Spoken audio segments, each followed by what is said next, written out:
Malan struck his third 100 of the summer as Middlesex took complete control of their top-of-the-table LV County Championship Second Division clash in Northampton on the third day. After a swashbuckling 95 from Scott Newman on day 2, Middlesex resumed on the third morning on 149 for 2, trailing on first innings by 127, and right from the start of the day, it looked as if it was going to be a good one for the visitors, with captain Chris Rogers, against one of his former counties, reeling off some typically classy shots against the Northamptonshire seamers. What was particularly frustrating for them was the performance of the night watchman, Toby Rowland Jones.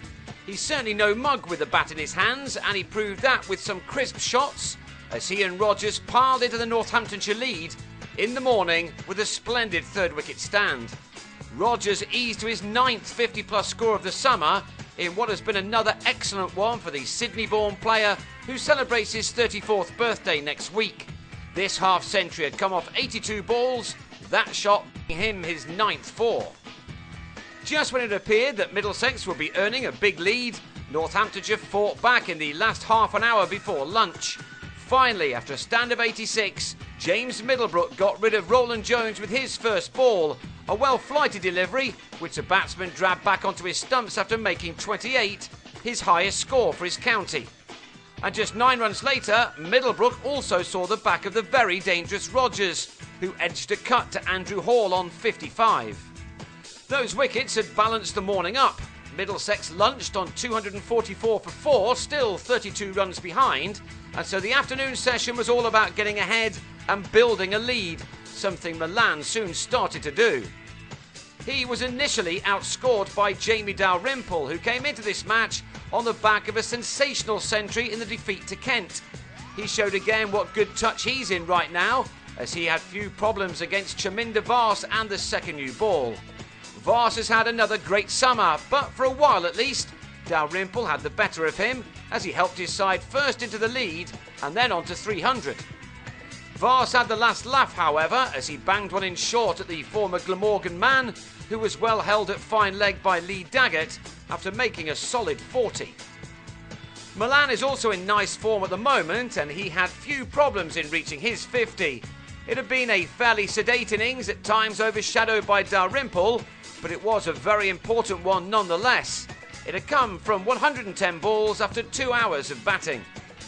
He'd now been joined by John Simpson, a man with a habit of scoring useful runs at number 7. He and Malan started to put the home attack under some pressure as they did their job perfectly, picking off their shots to start to put their side well ahead. They went to tea at 371 for 5 and then took the lead past 100 to confirm their dominance. Indeed, that lead stood at 108 when Vars returned and picked up another wicket with a short ball. This time it was Simpson who couldn't keep his pull shot under control, and he was caught in the deep by Alex Wakely for 24.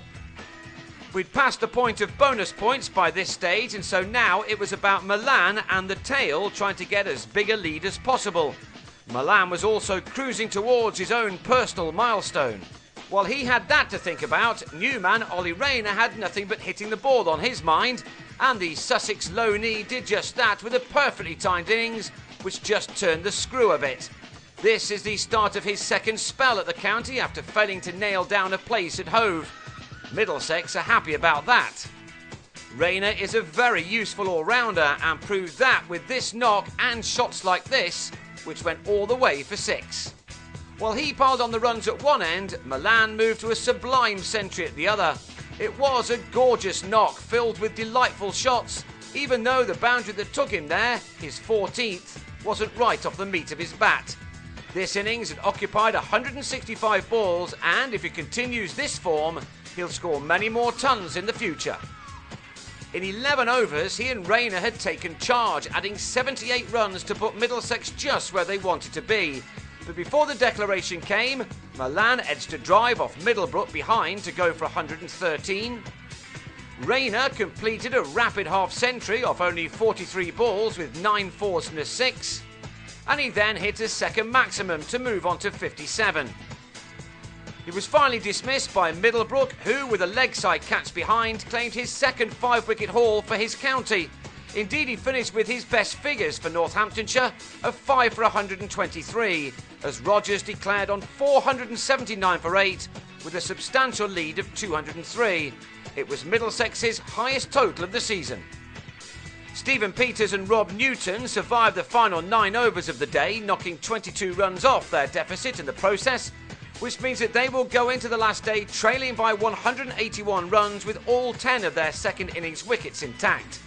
They will now try to bat out that day to keep their double-digit lead at the top of the second division table.